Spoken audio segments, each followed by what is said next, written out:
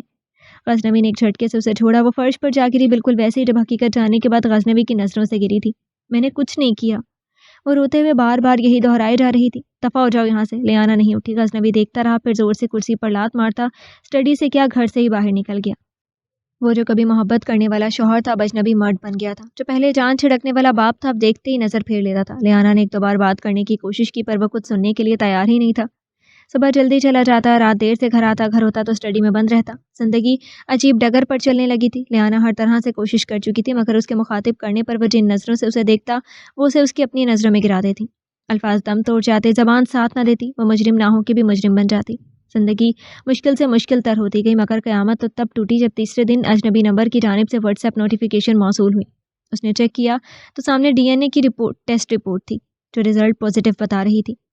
ایک شخص جو ہر وقت بے چین کیے رکھتا تھا وہ حقیقت کا روپ لیے سامنے تھا۔ وہ پتھرائی آنکھوں سے دیکھتی رہی کہ تبھی ایک اور نوٹیفیکیشن موصول ہوئی۔ اسے اجنبی نمبر سے میسج تھا، رپورٹس اچھے سے دیکھ لو، تمہارے شوہر کو بھی بھیجتی ہیں، جلد اپنا بیٹا لینے آؤں گا، تیار رہنا۔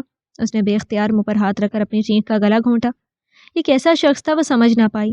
اللہ، وہ روتی ہوئی فرش پر گری، چہرہ جھکا، آنسو بہنے لگے۔ اللہ، میں گھر پر تھی، پھر کیوں میرے نصیب میں ذلت دکھتی گئی؟ کیوں مجھے ذلیل ہونے کے لیے چھوڑ دیا گیا؟ اللہ، میں مر کیوں نہیں گئی؟ میں مر کیوں نہیں جاتی؟ وہ جو کچھ دیر پہلے سکون کی خاطر قرآن کی تلاوت کر رہی تھی اور بہت سی منفی سوچوں کے زد میں وہ اپنے رب سے شکوہ کناتی، اسے لمحے وہ بھول گئی کہ قرآن بار بار کہتا ہے نا امید نہ ہو، کمزور نہ پڑو، غمگین نہ ہو۔ وہ غصے سے بھرا گھر لوٹا تھا، نظر جس کی تلاش میں بھٹکی وہ اسے کچن میں ہی کھڑی مل گئی تھی۔ لیانا ارد گرد سے بے پرواہ رات کے کھانے کی تیاری میں مصروف تھی جب وہ اس کے سر پر پہنچ کر دھاڑا۔ لیانا ڈر کر پیچھے ہٹی تھی جس کے نتیجے میں ہاتھ چولہے پر رکھے برتن سے ٹکرایا اور ایک دل خراش چینخ کچن میں گونجی۔ گرم برتن سے ٹکرا کر اس کا ہاتھ بری طرح جھلس چکا تھا۔ وہ برستی آنکھوں سے کبھی ہاتھ کو دیکھتی تو کبھی غزنوی کو جو اس کے درد سے بے پرواہ اس پر چلائے جا رہا تھا۔ ہمت کیسے ہوئی تمہارے اس عاشق کی مجھے میسیجز کرنے کی؟ وہ معمولی سے ریسٹورانٹ کا مالک مجھ سے مقابلہ کرے گا؟ غزنوی عثمان سے ایک جھٹکی میں اس کا ریسٹورانٹ بند کروا کر اسے سڑکوں پر لا سکتا ہوں میں؟ غزنوی نے بے دردی سے اس کے بازوؤں کو اپنی گرفت میں لیا۔ جب تک میں اب کوئی حتمی فیصلہ نہیں لے لیتا تب تک تم یہیں اسی گھر میں سڑو گی، یہ بات کان کھول کر سن لو تم۔ دیکھتا ہوں کیسے تمہارا عاشق تمہیں یہاں سے لے کر جاتا ہے۔ تان پیس کر کہتا اسے وہیں تکلیف میں چھوڑتا، تن فن کرتا کچن سے باہر نکل گیا۔ پھر اگلے دن سے وہ ملازم جو صرف گھر کی صفائی کے لیے آتے تھے انہیں کچن کے کاموں پر بھی مامور کر دیا گیا۔ جسے لیانا کے سوا کسی کے ہاتھ کا کھانا پسند نہ تھا وہ اب ملازم سے پکوا کر کھانے لگا تھا۔ ایک ایک کر کے ہر چیز پر اس کی اجارہ داری ختم ہوتی گئی۔ ملکہ سے اس کی اہمیت کاٹ کباڑ کی سی ہو گئی جنہیں ایک طرف پھینک دیا جائے اور پلٹ کر دیکھا بھی نہ جائے۔ فجر کی نماز کے بعد سے وہ سو نہ سکی، افنان کے پاس بیٹھی نم آنکھوں سے اس کے بالوں میں ہاتھ پھیرتی رہی۔ زندگی میں اب کچھ نہ بچا تھا۔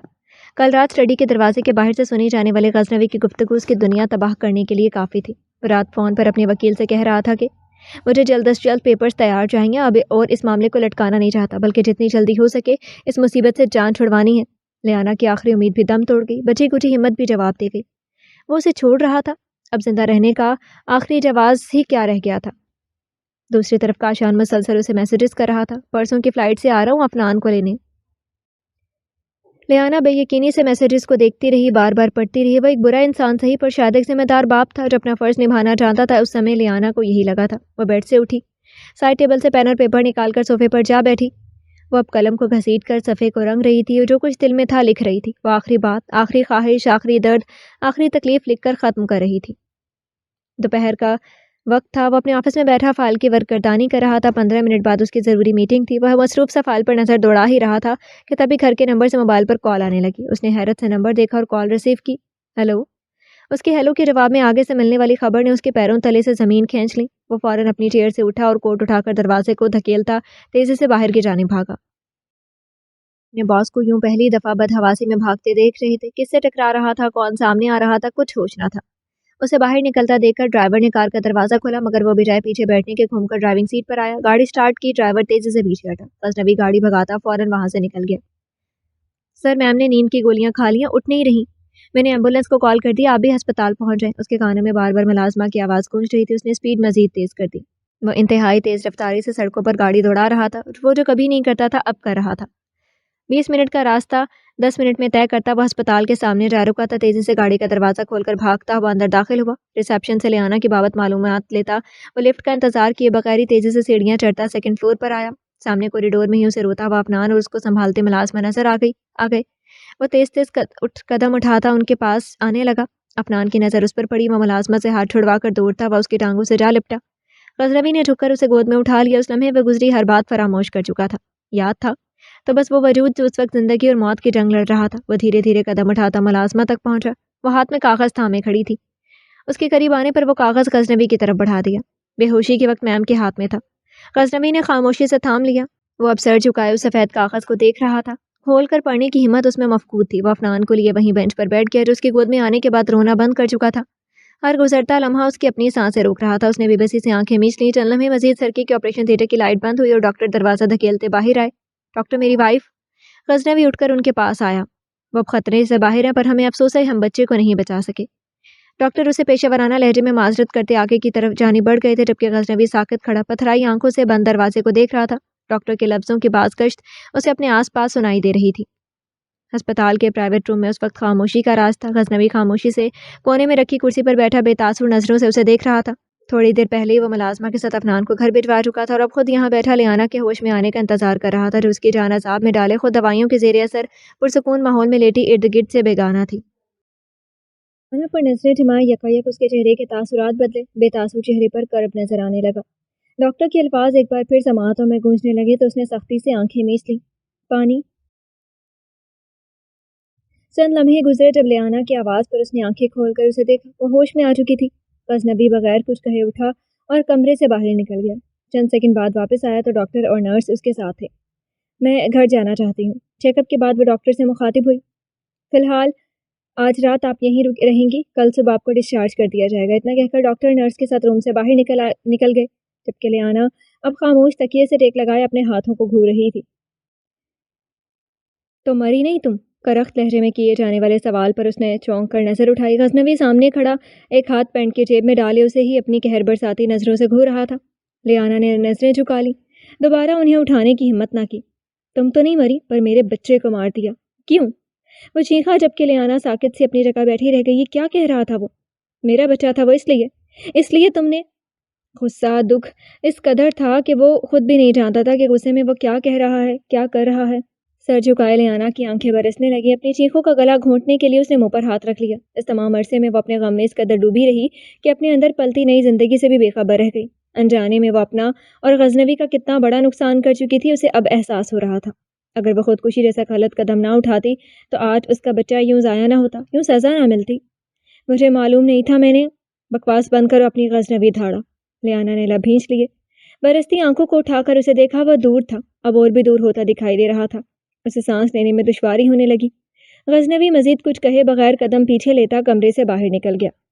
غزنوی ہسپتال سے باہر اپنی گاڑی میں آ بیٹھا تھا۔ ہاتھ میں وہی کاغذ تھاما ہوا تھا جو لیانا نے اس کے لیے لکھا تھا۔ وہ چند لمحے خالی خالی نظروں سے اسے دیکھتا رہا، پھر کھول کر پڑھنا شروع کیا۔ میں نے کبھی نہیں سوچا تھا زندگی میں یہ وقت بھی آئے گا، پر اب اس کے علاوہ کوئی راستہ بھی تو نہیں بچا۔ میری زندگی شاید اتنی ہی تھی، اس لیے ناچار میں نے فیصلہ کیا ہے میرے بعد عفنان کو کاشان کے حوالے کر دیجیے گا۔ وہ ایک اچھا انسان نہیں، لیکن شاید ایک اچھا باپ بن جائے۔ میری آخری خواہش سمجھ لیں۔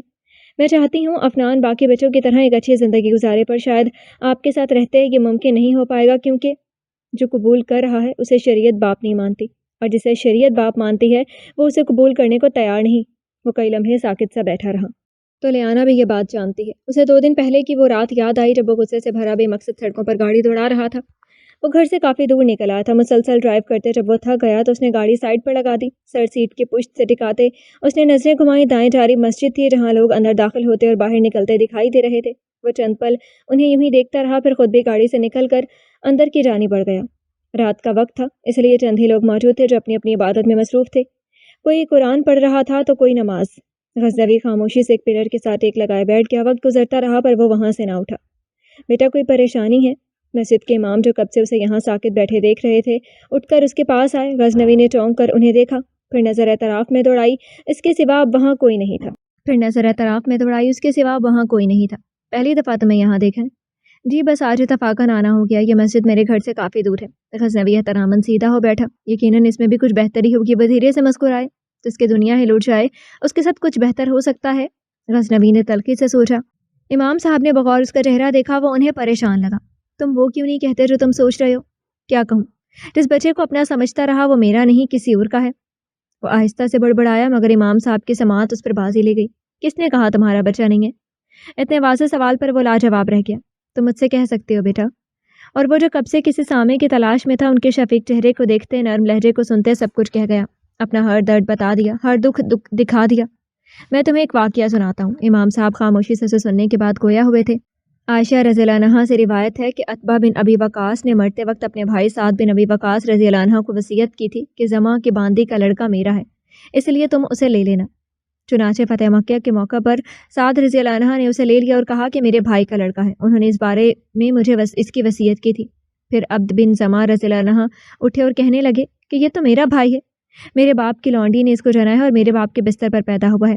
پھر یہ دونوں نبی کریم صلی اللہ علیہ وسلم کی خدمت میں حاضر ہوئے۔ سعد بن ابی وقاص رضی اللہ عنہ نے عرض کیا، یا رسول اللہ، یہ میرے بھائی کا لڑکا ہے، مجھے اس نے وصیت کی تھی۔ لیکن عبد بن زماں رضی اللہ عنہ نے عرض کیا کہ یہ میرا بھائی اور میرے والد کی باندی کا لڑکا ہے۔ نبی کریم صلی اللہ علیہ وسلم نے فیصلہ یہ فرمایا کہ لڑکا تمہارا ہی ہے۔ عبد بن زماں بچہ فراش کے تحت ہوتا ہے اور زانی کے حصے میں پتھر ہے، لیکن آپ صلی اللہ علیہ وسلم نے سودا بنت زماں رضی اللہ عنہ سے فرمایا کہ اس لڑکے سے پردہ کر، کیونکہ آپ صلی اللہ علیہ وسلم نے عتبہ کی مشابہت اس لڑکے میں صاف پائی تھی۔ چنانچہ اس کے بعد اس لڑکے نے سودا رضی اللہ عنہ کو کبھی نہ دیکھا تاکہ آپ اللہ تعالیٰ سے جا ملیں۔ بچہ اس کا ہے جس کے بستر پر ہو، اور زانی کے لیے صرف پتھر ہیں۔ وہ مزید وضاحت کرتے بولے، اور اگر مرد بچے کے نسب سے انکار کر دے؟ غزنوی نے ذہن میں آیا سوال دہرایا۔ اگر مرد بچے کے نسب کا انکار کر دے تو شرعی طریقے کے مطابق لعان کے مطابق عورت کی طرف منسوب کر دیا جاتا ہے۔ اس صورت میں مرد اس بچے کے نان و نفقے کا ذمہ دار نہیں رہتا، اور نہ ہی ایسا بچہ مرد کی وراثت سے حصہ پاتا ہے۔ اگر مرد بچے کے نسب کا انکار نہ کرے تو بچہ اسی کا شمار ہوگا، اس بچے کا نان و نفقہ بھی مرد کے ذمہ ہوگا اور بچہ وراثت سے حصہ بھی پائے گا۔ غزنوی دھیان سے ان کی بات سننے کے بعد اٹھا، 2 رکعت نفل ادا کیے اور امام صاحب کا شکریہ ادا کرتا گھر کی جانب روانہ ہو گیا۔ پاس ہی موبائل کے بجتے رنگ ٹون اسے بھی ماضی سے حال میں لے آئی۔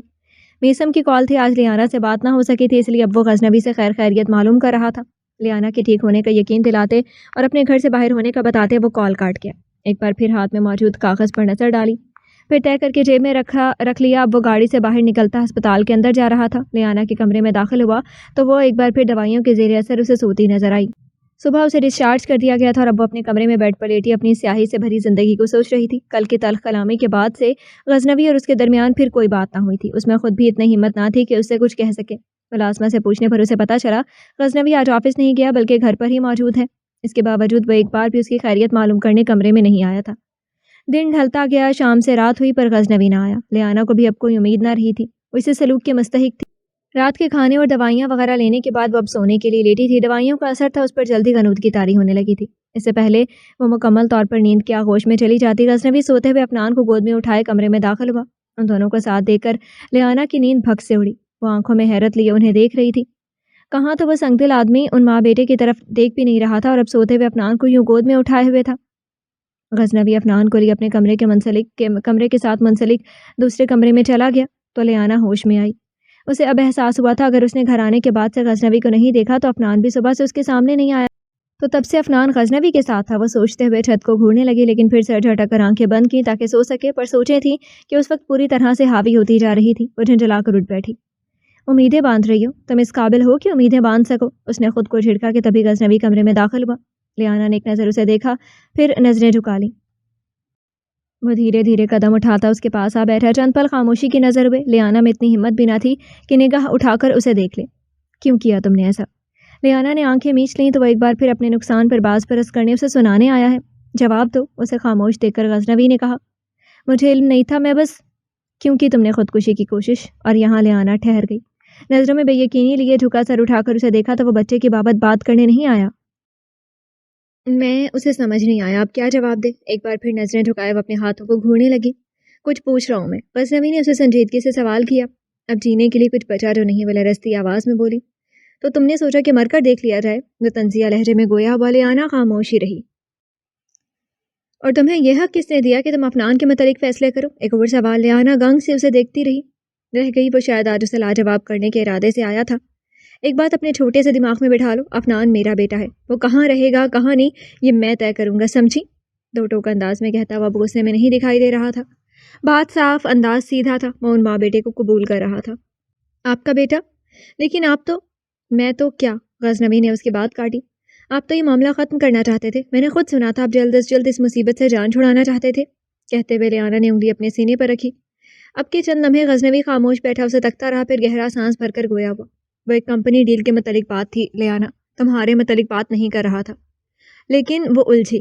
غزنوی نے مکمل طور پر رخ اس کی طرف کرتے اس کے دونوں ہاتھ تھام لیے۔ یہ سچ ہے، سب جاننے کے بعد مجھے دھچکا لگا تھا، ناراض بھی تھا، غصہ بھی بہت آیا تھا، پر ایک سچ یہ بھی ہے کہ اس سب کے باوجود میں تمہیں اور افنان کو خود سے دور کرنے کا سوچ بھی نہیں سکتا۔ بھلا کوئی اپنے ہی وجود کے حصے کو بھی کاٹ کر دور کرتا ہے؟ یہ لہجہ، یہ باتیں، یہ لمس لیانا کو لگا وہ کڑکتی دھوپ سے نرم چھاؤں میں آ گئی ہو۔ اپنے وجود کا کوئی حصہ زخمی ہو تو اس پر مرہم رکھا جاتا ہے، کاٹ کر نہیں پھینک دیا جاتا، اور میں اتنا کمزور نہیں کہ تمہیں ناکردہ گناہ کی سزا دو۔ لیانا کی ہچکیاں بندھ گئیں۔ میں نے آپ کو دھوکہ نہیں دیا، میں بس ڈر گئی تھی۔ میں جانتا ہوں جب سچ معلوم ہوا تو مرد ہونے کے ناطے میری انا کو چوٹ پہنچی تھی، اس لیے تمہارے ساتھ میرا رویہ برے سے برا ہوتا گیا۔ پھر کل جب خود کو تمہاری جگہ رکھ کر سوچا تو احساس ہوا تم اپنی جگہ بالکل ٹھیک تھی۔ غزنوی نے کہتے ہوئے اس کے بہتے آنسوؤں کو صاف کیا۔ وہ نم آنکھوں سے اسے دیکھتی رہی۔ آپ مجھ سے ناراض نہیں ہیں؟ میری وجہ سے ہمارا بچہ… مجھے دکھ ہے، بہت دکھ ہے، لیکن جانتی ہو کل اس دکھ سے زیادہ مجھے اس بات نے خوفزدہ کیا تھا کہ اگر تمہیں کچھ ہو جاتا تو میں جیتے جی مر جاتا۔ اس کے لہجے میں چھپا خوف لیانا کو اندر تک ہلا گیا، وہ سسک کر اس کے سینے سے جا لگی۔ مجھے معاف کر دیں، میری وجہ سے ہمارا بچہ… وہ ہماری قسمت میں نہیں تھا لیانا، اس لیے اللہ نے واپس لے لیا، تم خود کو قصوروار مت ٹھہراؤ۔ کس دل سے وہ یہ بات کہہ رہا تھا یہ بس غزنوی ہی جانتا تھا۔ کہیں نہ کہیں اپنے اس نقصان میں وہ خود کو بھی قصوروار مانتا تھا، اس کے رویے نہیں لیانا کو یہ انتہائی قدم اٹھانے پر مجبور کیا تھا جس کا خمیازہ آج وہ دونوں بھگت رہے تھے۔ ایک اور بات، افنان میرا بیٹا ہے لیانا، میں اس کا باپ ہوں، اپنے بیٹے کا خیال کیسے رکھنا ہے میں اچھے سے جانتا ہوں، اس لیے آئندہ اسے کاشان کے حوالے کرنے کی بات مت کرنا، میں بہت سختی سے پیش آؤں گا۔ کہتے ہوئے اس نے لیانا کے گرد باندھا حصار مزید تنگ کر دیا، جس پر وہ پرسکون ہوتی اس کے سینے میں منہ دے گئی۔ بالآخر ایک طویل سیاہ رات کے اختتام کے بعد خوشیوں سے بھرپور روشن سویرے نے ان کی زندگی میں دستک دی تھی۔ لیانا نے کروٹ بدل کر اپنے پہلو میں سوتے غزنوی کو دیکھا۔ ایک آسودہ سے مسکراہٹ اس کے لبوں کو چھو گئی۔ کل رات غزنوی اور اس کے درمیان کافی باتیں ہوئی تھیں، وہ سب جو پہلے نہ کہہ سکے تھے وہ اب کہہ دیا تھا۔ تم پہلے سے جانتی تھی؟ شریعت کے مطابق افنان میرا بیٹا ہے؟ جی، پہلے میں نے سوچا انابیہ سے بات کروں، مگر پھر خاندان کے کسی فرد سے بات کرنے کے بجائے میں نے آن لائن مفتی صاحب کے سامنے اپنا مسئلہ پیش کیا، تب انہوں نے بتایا اس متعلق شریعت کا کیا حکم ہے۔ لیانا کی بات سن کر غزنوی نے اسے امام صاحب کی بابت بھی بتایا تھا۔ لیانا نے اللہ کا شکر ادا کیا کہ وقت رہتے ان کے درمیان سب ٹھیک ہو گیا، پر کیا تھا اگر وہ جلد بازی سے کام نہ لیتی اور تھوڑا صبر کر لیتی تو یوں ان کے بچے کا نقصان تو نہ ہوتا۔ افسردگی سے سوچتے وہ اٹھ بیٹھی، الجھے بالوں کو جوڑے میں لپیٹتی وہ بیڈ سے اتر گئی۔ غزنوی کے آفس جانے کا ٹائم ہونے والا تھا، اس سے پہلے وہ تینوں کے لیے خود ناشتہ بنانا چاہتی تھی۔ آگے بڑھ کر اس نے افنان کے کمرے میں جھانکا تو وہ ابھی بھی سو رہا تھا۔ اس کی طرف سے مطمئن ہو کر وہ کمرے سے باہر نکل گئی۔ کچن سے کھٹ پٹ کی آوازیں آ رہی تھی۔ اس نے کچن میں قدم رکھا تو سامنے ہی ملازمہ ناشتہ بنانے میں مصروف تھی، کام تقریباً مکمل ہو چکا تھا۔ لیانا گہرا سانس بھرتی کچن سے باہر نکل آئی، اس بات کو تو وہ فراموشی کر بیٹھی تھی۔ آپ نے ملازمہ کو کچن کی ذمہ داری کیوں دی؟ کچھ دیر بعد وہ تینوں ڈائننگ ٹیبل پر بیٹھے ناشتے میں مصروف تھے، جب لیانا نے خفگی سے اس سے پوچھا، ہاتھ جل گیا تھا تمہارا؟ اتنا ظالم دکھتا ہوں تمہیں کہ جلے ہاتھ سے گھر کے کام کرواتا۔ غزنوی کے جواب پر اس کی آنکھوں میں نمی سی اتری۔ اب کیا ہوا؟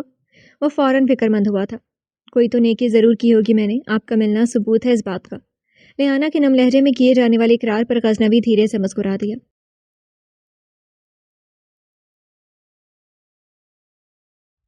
غزنوی آفس میں بیٹھا اپنے کام میں مصروف تھا جب اس کے پی اے نے اسے کاشان واصف کے آنے کی اطلاع دی۔ وہ آج صبح ہی لندن آیا تھا اور آتے ہی ان دونوں کو اپنی آمد کی خبر پہنچا دی تھی، جس کے بعد سے غزنوی اس کے آفس آمد کا منتظر تھا۔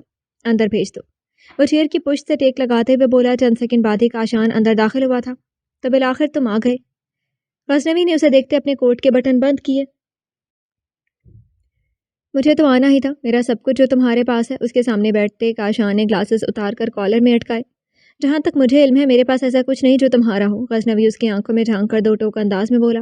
کاشان اس کے بات پر سنجیدہ سا آگے کو جھکا اور دونوں کوہنیاں ٹیبل پر جما دے۔ حیرت کی بات ہے، اتنی بڑی بات جان کر بھی تم اتنے نارمل بیٹھے مجھ سے بات کر رہے ہو، یہ جانتے ہوئے بھی کہ افنان تمہارا بیٹا نہیں بلکہ میرے اور لیانا کے تعلق کی نشانی ہے۔ کاشان کی بات پر اس نے ٹیبل کے نیچے موجود ہاتھ کی مٹھی بھینچ لی، البتہ چہرے کے تاثرات نارمل رہے تھے۔ تم یہاں میری غیرت کو جگانے آئے ہو، پر تمہیں جان کر افسوس ہوگا کہ امیروں کی غیرت اور ضمیر سب سے پہلے اپنا فائدہ دیکھتے ہیں، پھر اور کچھ سوچتے ہیں۔ کہتے ہوئے اس کی آنکھوں میں ایک چمک سی آئی تھی۔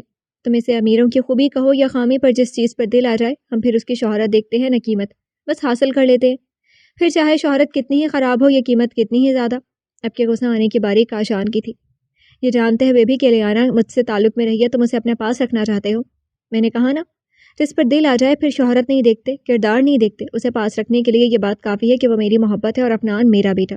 غزنوی نے کہتے ہوئے دراز سے کچھ کاغذ باہر نکالے اور اس کے سامنے رکھے۔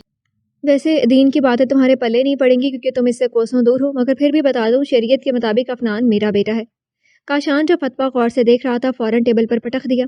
میں کسی فتوے کو نہیں مانتا، عفنان میرا بیٹا ہے اور مجھے واپس چاہیے، ورنہ میں سب کو لیانا اور میرے تعلق کے متعلق بتا دوں گا۔ وہ غرایا۔ غزنوی ابھی پرسکون سے انداز میں اسے دیکھ رہا تھا۔ کیا ثبوت ہو تمہارے پاس عفنان تمہارا بیٹا ہے؟ جس ڈی این اے رپورٹ کو لے کر تم گھوم رہے ہو نا، ایسی ہزاروں رپورٹس لے کر آ جاؤں گا جو چینخ چینخ کر کہیں گے کہ عفنان میرا بیٹا ہے۔ جواباً غزنوی بھی اسی کے انداز میں غرایا۔ اور جہاں تک بات رہی سب کو اپنے گھناؤنے جرم کے بارے میں بتانے کی، تو جاؤ سب کو بتاؤ، لیکن اس کے بعد تمہارا کیا انجام ہوگا یہ بھی سوچ لینا۔ آخر کو اپنے ہی خاندان کی عزت پر نقب لگایا ہے، اس کے باپ بھائی آسانی سے تو نہیں چھوڑیں گے۔ غزنوی نے اسے چیلنج کیا۔ کاشان نے بے بسی سے مٹھی بھینچ لی۔ وہ فطرتاً ایک بزدل انسان تھا جو کبھی بھی اس بات کو خاندان والوں کے سامنے نہیں لانا چاہتا تھا، اس لیے وہ اپنی باتوں سے غزنوی کی غیرت کو جگا کر لیانا کو طلاق دلوانا چاہتا تھا تاکہ بعد میں لیانا سے شادی کر کے وہ عفنان کو اپنے پاس رکھ سکے۔ غزنوی کو اس بات کا بہت اچھے سے اندازہ تھا۔ خیر تمہارے لیے تو میں ہی کافی ہوں، کیا اپنے سالوں سسر صاحب کو تکلیف دینے اس دوران پہلی بار غزنوی کے ہونٹوں پر مسکراہٹ آئی تھی۔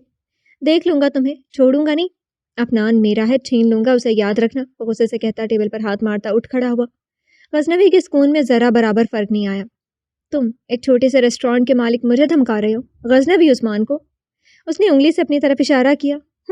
دیکھتے جاؤ غزنوی عثمان، تمہاری ناک کے نیچے سے لے اڑوں گا تمہارے بیوی بچے کو، اب میری بھی ضد ہے، غصے سے کہتا وہ چیئر کو ٹھوکر مار کر باہر نکل گیا۔ اس کے جاتے ہی غزنوی نے موبائل اٹھا کر کال ملائی۔ چند سیکنڈ بات کرنے کے بعد اس نے موبائل واپس ٹیبل پر رکھ دیا۔ اس دوران ایک پراسرار سی مسکراہٹ نے اس کے ہونٹوں کا احاطہ کیا تھا۔ کاشان باہر آیا تو شدید غصے میں تھا۔ سب کچھ اس کی سوچ کے برعکس ہوا تھا۔ جس رات غزنوی کو سچائی کا علم ہوا تھا، کاشان کو حقیقتاً یہی لگا تھا کہ وہ سب کو سب کچھ بتا دے گا۔ یہی سوچ اسے ڈرا بھی گئی تھی۔ سچائی سامنے آتی تو خود کو بچانے کے لیے وہ سارا الزام لیانا کے سر ڈال دیتا، مگر غزنوی بغیر کوئی تماشا کیے وہاں سے خاموشی سے نکل آیا تھا، جس پر اس نے سکھ کا سانس لیا۔ مگر دوسری طرف لیانا کی اتری صورت اسے بہت کچھ سمجھا گئی تھی۔ رشتے میں دراڑ پڑ چکی تھی، باقی کا کام بھی اب اسے ہی کرنا تھا۔ تبھی اس نے عفنان کو حاصل کرنے کا سارا پلان ترتیب دے دیا تھا، جس سے سانپ بھی مر جاتا، لاٹھی بھی نہ ٹوٹتی۔ اس لیے لندن آنے سے پہلے ہی وہ غزنوی کو میسیجز کے ذریعے لیانا سے بدگمان کرنے کی پوری کوشش میں لگا تھا۔ اسے یقین تھا کہ غزنوی اس قدر لیانا سے بدگمان ہو چکا ہوگا کہ اس کے لندن پہنچنے سے پہلے ہی وہ لیانا کو طلاق دے چکا ہوگا، یا اگر کوئی کسر رہ بھی گئی ہوگی تو اسے اپنے سامنے دیکھتے ہی پوری ہو جائے گی، اور وہ لیانا اور عفنان کو اپنے ساتھ لیے پاکستان لوٹ جائے گا تاکہ اس کی اور لیانا کی شادی ہو سکے۔ اس ساری پلاننگ میں وہ لیانا کی طرف سے بالکل مطمئن تھا کہ جانتا تھا اپنی عزت کی خاطر سچ وہ سب کے سامنے لائے گی نہیں اور عفنان سے دور رہے گی نہیں، تو سوائے اس سے شادی کے دوسرا کوئی راستہ اس کے پاس بچے گا ہی نہیں۔ اسے لیانا سے غرض نہ تھی، اسے تو بس عفنان سے غرض تھی جو اس کے نزدیک اس کا بیٹا تھا، پر وہ صرف عفنان کو اپنے پاس نہیں لا سکتا تھا۔ اس صورت میں وہ کیا جواز پیش کرتا؟ اس لیے لیانا کو بھی اپنی زندگی میں شامل کرنا ضروری ہو گیا تھا، پر یہاں تو ساری پلاننگ ہی الٹی پڑ گئی تھی۔ اتنا سب سننے اور دیکھنے کے بعد بھی غزنوی لیانا کو کیا عفنان کو بھی چھوڑنے پر تیار نہیں تھا، اور وہ سب سے بڑھ کر وہ فتویٰ، اس بابت تو دور دور تک اس کی سوچ میں نہیں تھا اور نہ ہی وہ ماننے کو تیار تھا۔ نہ جانے یہ ضد تھی یا عفنان سے محبت جو اس قدر دل میں سما گئی تھی کہ وہ پیچھے ہٹنے کے لیے تیار ہی نہیں تھا۔ کاشان نے گہرے گہرے سانس لیتے اپنے غصے کو قابو کیا اور واپس ہوٹل جانے کے لیے ٹیکسی کی طرف بڑھا کہ تبھی موبائل پر آتی کال نے اس کے قدم روک لیے۔ ریسٹورانٹ سے مینیجر کی کال تھی۔ سر، ریسٹورانٹ کی کچن میں آگ لگی تھی، دیکھتے ہی دیکھتے پورے ریسٹورانٹ کو اپنی لپیٹ میں لے لیا۔ یہ سنا تھا کہ موبائل ہاتھ سے چھوٹ کر زمین بوس ہوا تھا۔ اس خبر کے ملتے ہی کاشان واپس بوسٹن جا چکا تھا، مگر اس دوران وہ لیانا کو فون پر دھمکانا نہیں بھولا تھا۔ غزنوی کل رات ہی اسے اپنی اور کاشان کی ملاقات کے بارے میں بتا چکا تھا، یہ بھی کہ اس کے ریسٹورانٹ میں آگ اپنے ایک دوست کی مدد سے اس نے لگوائی تھی۔ یہ سنتے ہی لیانا کو الگ ہی فکر ستانے لگی تھی، جس کا اظہار وہ دن بھر سوچنے کے بعد اب غزنوی سے کر رہی تھی۔ کوئی جانی نقصان نہ ہو گیا ہوں، کیا ایسا کرنا ٹھیک تھا؟ وہ بیڈ پر اس کے برابر بیٹھتے ہوئے بولی۔ کوئی نقصان نہیں ہوا لیانا، عمر نے اپنا پورا ریسٹورانٹ اپنی وائف کو سرپرائز دینے کا کہہ کر بک کروا لیا تھا، اس لیے وہاں سوائے اسٹاف کے اور کوئی بھی نہیں تھا، اور انہیں بھی آگ پھیلنے سے پہلے باہر نکال لیا گیا تھا۔ اس کے جواب پر لیانا کے اندر اطمینان ابھرا تھا۔ ویسے پھپھو تو کافی دکھی ہوں گی، اس ریسٹورینٹ سے ان کے گھر کا خرچہ چلتا تھا۔ اب کے غزنوی نے خاموش نظر اس پر ڈالی، کہا کچھ نہیں۔ اچھا کیا وہاں سیکیورٹی سسٹم نہیں تھا جو لوگوں کو آگ لگنے کا نہیں پتہ چلا؟ اس کی خاموشی محسوس کرتے لیانا بات بدل گئی۔ عمر پہلے ہی اپنے آدمیوں کے ذریعے مناکارہ کروا چکا تھا۔ فکر مت کرو، کسی انسان کو کوئی نقصان نہیں پہنچا، سب کام بہت ہوشیاری سے کیا گیا ہے، غزنوی نے کہتے ہوئے اس کے گال سہلائے کہ تبھی سائڈ ٹیبل پر رکھا اس کا موبائل بج اٹھا۔ کاشان کی کال تھی۔ تم نے اچھا نہیں کیا غزنوی عثمان، بھلے سے تم سارے ثبوت مٹا دو مگر میں جانتا ہوں یہ تمہارا کام ہے۔ وہ غرایا، اس آگ سے بھلا میرا کیا تعلق؟ ہاں تم سے تعلق ضرور ہے، کہو تو رشتہ دار ہونے کے ناطے مالی مدد کر دوں، آخر کو میرے بیٹے کے ماموں ہو، لیکن پھر تمہیں وعدہ کرنا ہوگا کہ تم اپنی منحوس شکل ہمیں پھر نہیں دکھاؤ گے، کیا کہتے ہو؟ غزنوی اس انداز میں بولا کہ برابر بیٹھی لیانا کی ہنسی چھوٹ گئی، مگر کاشان کو تو آگ ہی لگ گئی تھی پر ضبط کر گیا۔ فی الحال افنان سے زیادہ اسے پیسوں کی ضرورت تھی۔ کیا تم واقعی اس نقصان کی بھرپائی کرنے کے لیے تیار ہو؟ اس نے یقین دہانی چاہی۔ حالانکہ جو نقصان تم میرا کر چکے ہو اس کے بعد تو تمہیں چوک پر لٹکا کر گولیاں مار دینی چاہیے، مگر ہاں اگر تم یقین دلاتے ہو کہ تم ہماری زندگی سے دور رہو گے تو میں تمہاری مالی مدد کر سکتا ہوں۔ غزنوی نے کہتے ہوئے بیڈ کراؤن سے ٹیک لگائی۔ اسے یقین تو نہیں تھا وہ باز آئے گا پر آزمانے میں حرج نہیں تھا۔ مجھے منظور ہے، کاشان ہاتھ آیا موقع جانے نہیں دے سکتا تھا۔ ٹھیک ہے، اس نے کال کاٹ دی۔ لیانا جو پریشان سی اسے دیکھ رہی تھی فوراً گویا ہوئی۔ یہ کیا کیا آپ نے؟ اگر پیسے لینے کے بعد بھی وہ باز نہ آیا تو؟ غزنوی نے حیرت سے اسے دیکھا۔ تھوڑی دیر پہلے اسے پھپھو کی فکر ستا رہی تھی اور اب وہ پیسے دینے پر پریشان تھی۔ ابھی تم ہی کہہ رہی تھی تمہاری پھپھو کے گھر کا خرچ اس ریسٹورینٹ سے چلتا ہے، اور اگر وہ اس طرح سے ہماری زندگی سے نکل جاتا ہے تو کیا برائی ہے؟ لیانا اسے دیکھتی رہ گئی۔ کوئی اتنا اچھا بھی ہو سکتا ہے؟ نہ جانے کس نیکی کا صلہ تھا یہ شخص۔ آج جب وہ ساتھ کھڑا تھا تو ہر ڈر ہر دکھ جیسے ختم ہو گیا تھا۔ اس نے بغیر کچھ کہے اس کے کندھے پر سر رکھ دیا جس پر وہ دھیرے سے مسکراتا اس کے گرد اپنا حصار باندھ گیا۔ زندگی ایک بار پھر اپنی ڈگر پر چل پڑی تھی۔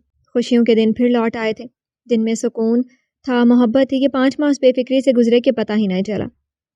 افنان کا کنڈر گارٹن بھی شروع ہو چکا تھا۔ ابتدائی کچھ دنوں تک تو اس نے بہت تنگ کیا، وہ ایک لمحے کے لیے بھی اپنے ماما پاپا سے دور نہیں رہنا چاہتا تھا، مگر غزنوی اور لیانا کے پیار سے سمجھانے پر وہ آہستہ آہستہ بہل گیا تھا۔ اب غزنوی صبح اسے آفس جاتے ہوئے چھوڑتا اور چھٹی کے وقت وہ لیانا کے ساتھ واپس آتا۔ آج بھی لیانا اسے لینے آئی تھی۔ گاڑی سے باہر نکلنے کے لیے وہ اسے لینے دروازے کی طرف بڑھی جب اچانک اس کی نظر دور بائیں جانب کھڑے شخص پر پڑی، لیکن پھر وہ اگلے ہی لمحے وہ نظروں سے اوجھل ہو گیا۔ شاید میرا وہم ہے، وہ یہاں کیسے ہو سکتا ہے؟ وہ دھیرے سے بڑبڑائی۔ غزنوی نے کاشان سے بات کرنے کے بعد لیانا کے ذریعے وہ پیسے پھپھو کے اکاؤنٹ میں بھیجے تھے۔ بطور مدد اتنی بڑی رقم دیکھ کر وہ ان دونوں کی مشکور ہوئی تھی، اور کاشان خاموش۔ اس کے بعد سے اس نے انہیں تنگ نہیں کیا تھا، نہ کوئی کال، نہ میسیجز۔ ان 5 ماہ میں اس کی طرف سے مکمل خاموشی دیکھ کر دونوں مطمئن ہو چکے تھے، مگر اب صرف ایک جھلک نے اس کا سکون پل میں غارت کر دیا تھا۔ نہیں اسے کیسے پتا افنان کے اسکول کا؟ میرا وہم ہی ہوگا۔ اپنی سوچ میں گم وہ افنان کی آواز پر چونک کر باہر آئی۔ ماما چلے؟ ہاں بیٹا چلو۔ اس کا ہاتھ مضبوطی سے تھامے وہ گاڑی کی طرف بڑھی۔ تبھی درخت کے پیچھے سے باہر آتے کاشان نے ان کی گاڑی کو دیکھا جو تیزی سے آگے بڑھتی اس کی نظروں سے دور جاتی جا رہی تھی۔ بہت جلد تم میرے پاس ہو گیا افنان۔ شام آفس سے آنے کے بعد غزنوی ان دونوں کو لیے ویسٹ فیلڈ مال میں لے آیا تھا۔ لیانا تو آتے ہی ان سے الگ ہو گئی تھی، جبکہ غزنوی افنان کو لیے کڈز سیکشن میں چلا آیا تھا۔ اس کے لیے کپڑے اور کھلونے خریدنے کے بعد وہ وہاں سے باہر نکلا اور افنان کو لیے ایک بینچ پر آ کر بیٹھ گیا جہاں ایک عدد گورا شوہر بیٹھا گیم کھیل رہا تھا۔ اس کی بیوی بھی کہیں شاپنگ میں مصروف تھی۔ اپنی شاپنگ سے فارغ ہو کر ان کی طرف آتی لیانا کی نظر اچانک سامنے مردانہ سیکشن کی طرف اٹھی اور وہ وہیں ٹھہر گئی۔ کیا ہوا؟ وہاں کیا دیکھ رہی ہو؟ غزنوی کی نظر اس پر پڑی تو وہ افنان کو لیے اس کے پاس چلا آیا۔ مجھے لگا یہاں کاشان ہے۔ کیا؟ رکو میں دیکھتا ہوں۔ وہ اندر گیا۔ لیانا وہیں افنان کا ہاتھ تھامے کھڑی رہی۔ وہاں کوئی بھی نہیں ہے لیانا، میں اچھے سے چیک کر چکا ہوں، اس نے واپس آ کر کہا، لیکن میں نے اسے پیچھے سے دیکھا ہے۔ وہ پریشان ہوئی۔ کیا کہہ رہی ہو؟ اگر وہ تھا تو کہاں گیا؟ 2 دن پہلے بھی تم افنان کے اسکول کا بتا رہی تھی، لیکن اس کے بعد تمہیں نظر نہیں آیا۔ تم کچھ زیادہ ہی پریشان ہو رہی ہو۔ اس کا پریشان ہوتے دیکھ کر غزنوی نے اسے ریلیکس کرنا چاہا۔ لیانا نے ایک نظر مردانہ سیکشن پر ڈالی اور پھر غزنوی کو دیکھا۔ اپنی وجہ سے وہ اسے بھی پریشان کر رہی تھی، اور غزنوی لاکھ اچھا صحیح پر تھا تو مرد ہی۔ جب معاملہ ختم ہو گیا تو اسے یوں اب کاشان کا ذکر اس کے سامنے نہیں کرنا چاہیے، نہ جانے کب کیا برا لگ جائے جو ان کے درمیان لڑائی جھگڑے کی وجہ بنے۔ آپ ٹھیک کہہ رہے ہیں، شاید افنان کو لے کر میرے دل میں ڈر بیٹھ گیا۔ ڈرنے کی ضرورت نہیں، میں ہوں نا، دیکھ لوں گا، چلو تمہیں ڈنر کرواتا ہوں۔ وہ ان دونوں کو لیے آگے بڑھ گیا۔ وہیں شیشے کی دیوار کے پیچھے کھڑا کاشان بھی انہیں جاتے دیکھ کر وہاں سے باہر نکل گیا۔ گھر میں سب ٹھیک ہے ماما؟ کہاں کچھ ٹھیک ہونے، مجھے تو لگتا ہے میں بہو نہیں کسی ڈائن کو گھر لے آئی ہوں۔ دوپہر کا وقت تھا۔ وہ فون پر مہرو بیگم سے بات کر رہی تھی جب ان کی بات پر بے اختیار ہنس پڑی۔ اف بھائی کچھ نہیں کہتے؟ لیانا نے اپنی ہنسی پر قابو پاتے سوال کیا۔ اس کی سنے تو وہ کچھ کہے نا۔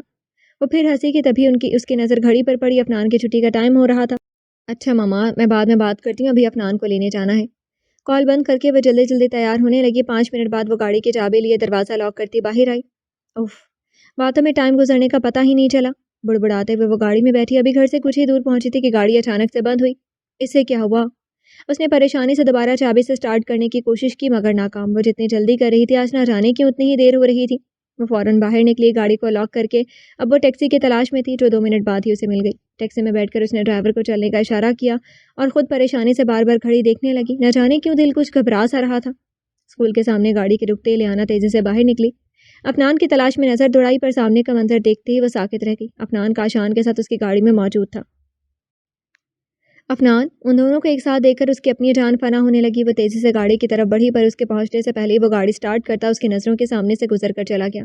یا اللہ! اس نے بے بسی سے روتے ہوئے سر تھام لیا۔ وہم حقیقت کا روپ لیے اس کے سامنے آنے لگے۔ دل ڈوبنے لگا، گھبراہٹ بڑھنے لگی۔ وہ وہیں روتے ہوئے بیٹھتی چلی گئی۔ مجھے میرا بیٹا ہر حال میں واپس چاہیے۔ غزنوی پولیس سے بات کر کے واپس پلٹا تو وہ اس کے سامنے کھڑی روتے ہوئے گویا ہوئی۔ غزنوی نے دکھ سے اسے دیکھا۔ کیا حالت بنا لی تھی اس نے اپنی! اگر وہ خود اسے فون نہ کرتا تو اب تک شاید اسکول کے باہر بیٹھ کر روتی ہی رہتی۔ پولیس ڈھونڈ لے گی، فکر نہ کرو۔ اگر اسے کچھ ہو گیا تو کچھ نہیں ہوگا، میں ہوں نا، کچھ بھی کر کے افنان کو ہمارے پاس واپس لاؤں گا، وہ یقین دلاتے ہوئے بولا، جبکہ اندر سے وہ خود بہت پریشان تھا مگر لیانا کی طرح وہ رو نہیں سکتا تھا۔ اسے کچھ کرنا تھا، اسے ہی کچھ کرنا تھا۔ وعدہ؟ لیانا نے امید بھری نظروں سے اسے دیکھا۔ پکا وعدہ، لیکن ابھی ہم گھر جا رہے ہیں۔ لیانا نے اسے کچھ کہنا چاہا پر غزنوی کی تنبیہ کرتی ایک نظر نہیں اسے خاموش کروا دیا۔ وہ چپ چاپ پولیس اسٹیشن سے اپنے بیٹے کی ملنے کی امید لیے اس کے ساتھ گھر چلی آئی۔